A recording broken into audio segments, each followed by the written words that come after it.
Assalamualaikum warahmatullahi wabarakatuh. Anak-anak Ibu kelas 7, bagaimana kabar kalian hari ini? Semoga selalu sehat dan berada dalam lindungan Allah Subhanahu wa taala. Sebelumnya perkenalan dulu, nama Ibu Bularisa yang akan membersamai kalian dalam belajar bahasa Indonesia. Anak-anak, materi kita yang pertama adalah tentang teks deskripsi. Kompetensi dasar 3.1 mengidentifikasi informasi dalam teks deskripsi tentang objek, sekolah, tempat wisata, tempat bersejarah, dan atau suasana pentas seni daerah yang didengar dan dibaca. 4.1 menelaah struktur dan unsur kebahasaan dari teks deskripsi tentang objek, sekolah, tempat wisata, tempat bersejarah, dan atau suasana pentas seni daerah yang didengar dan dibaca. Anak-anak, apakah kalian tahu apa itu teks deskripsi?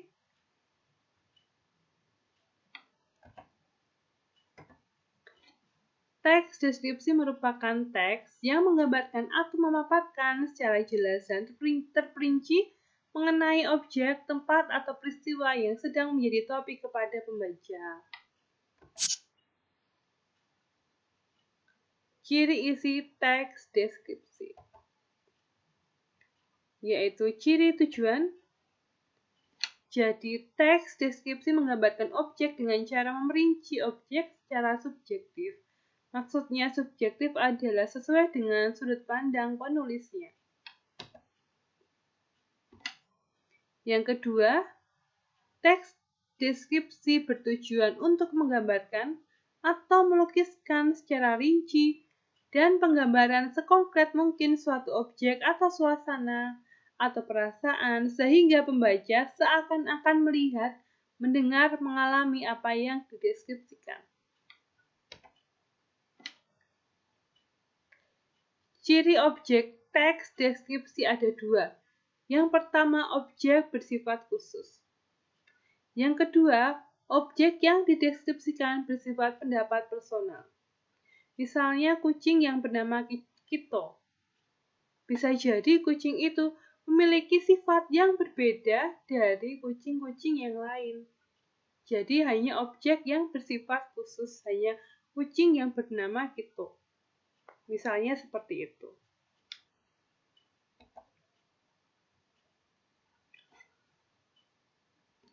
Ciri isi teks deskripsi.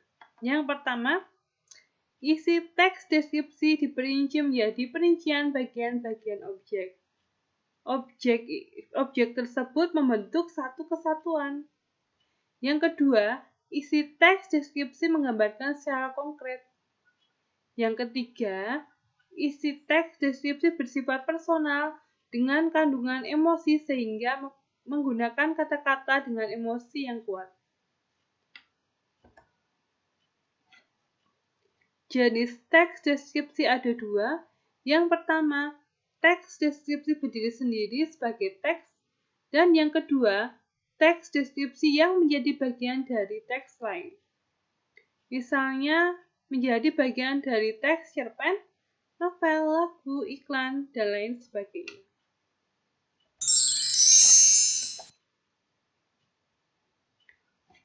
Selanjutnya yaitu ciri teks deskripsi dari segi penggunaan bahasa. Yang pertama, menggunakan kata khusus untuk mengkonkretkan.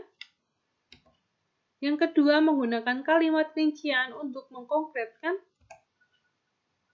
Yang ketiga, menggunakan sinonim dengan emosi yang kuat. Yang keempat, menggunakan majas untuk melukiskan secara konkret. Yang kelima, menggunakan kalimat rincian.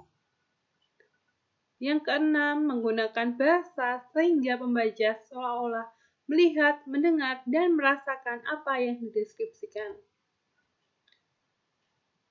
Dan yang terakhir, memunculkan kata ganti orang. Kita bahas satu persatu.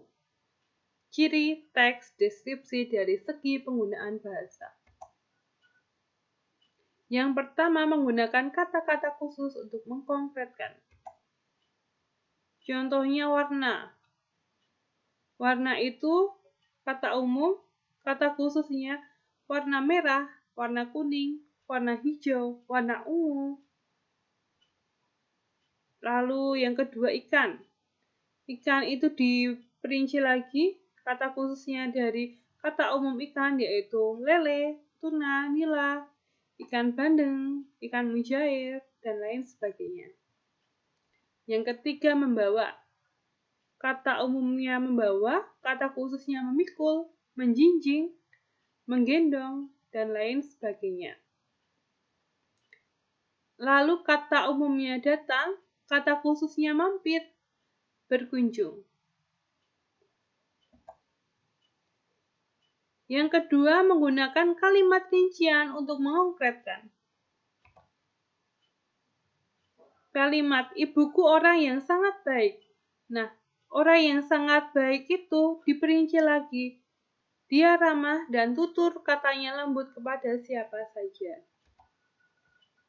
Lalu menggunakan kata sinonim dengan emosi yang kuat. Baik. Nah, kata sinonim dengan emosi yang kuat dari kata sifat baik yakni tulus, ramah, penuh kasih. Misalnya indah. Elok, permai, molek, menakjubkan. Kuat, misalnya tangguh, perkasa. Lalu menggunakan majas untuk melukiskan secara konkret. Contoh, pasir pantai lembut seperti bedak bayi. Nah, itu ada majas simile. Lalu yang kedua, hamparan laut biru toska seperti permadani indah yang berbentang luas. Nah, ini juga menggunakan majas simile. Jadi, membandingkan pasir pantai yang lembut yang dibandingkan dengan bedak bayi.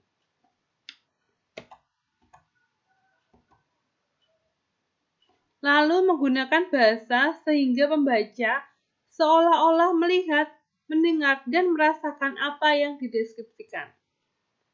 Misalnya, kulitnya kuning langsat, berarti itu menggunakan indera penglihatan. Jadi, pembaca bisa seolah-olah membayangkan kalau kulitnya kuning langsat. Lalu seakan dapat mendengar, contohnya bernyanyi kecil. Seakan dapat merasakan, contohnya rasa hangat berbaur dengan lembutnya hembusan angin sore melingkupi seluruh tubuh.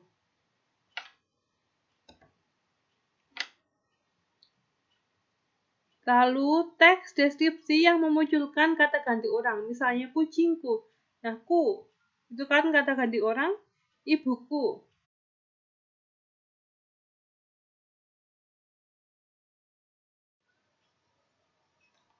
Ku dalam kata ibuku merupakan kata ganti orang.